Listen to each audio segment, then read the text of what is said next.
Personally, I love what you're doing.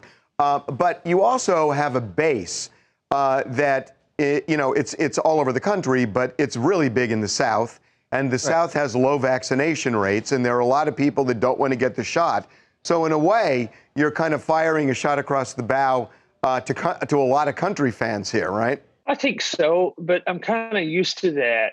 That's happened to me a few times in the past. I just don't want people to feel like they're unsafe at a show. And I know we can't guarantee that nobody's going to catch COVID at one of our concerts, but we can take some steps to make it a little bit more comfortable and a little bit safer for folks. And that's all we're trying to do. I just thought it was interesting that other artists were speaking out about this, because you all have to deal with the same issues when you're out on the road. But I saw, like I said, part of this Twitter war with Mark Broussard, who said, and obviously he was mocking, the unclean may not attend, the poor may not attend, the ignorant may not attend. Who knew Jason was so bourgeois?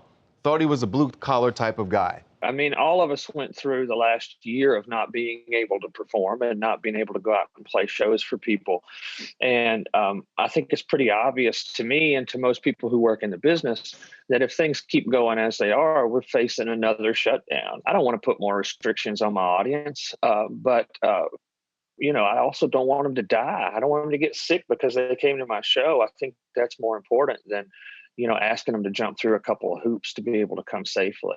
I think what he really meant to say was a lot of the people that are going to be upset by this are people who don't believe the virus is a real threat, and people who have been politically conditioned, maybe because they're blue collar or whatever you want to say, but they've been politically conditioned to believe that this is a tool that the Democrats are using to silence their voices. I'm not trying to force anybody to get a vaccine. I'm not trying to force them to get a test. But if you want to rejoin society and do things that are fun and let's face it, unnecessary things like go to a concert, there's always going to be certain restrictions and rules.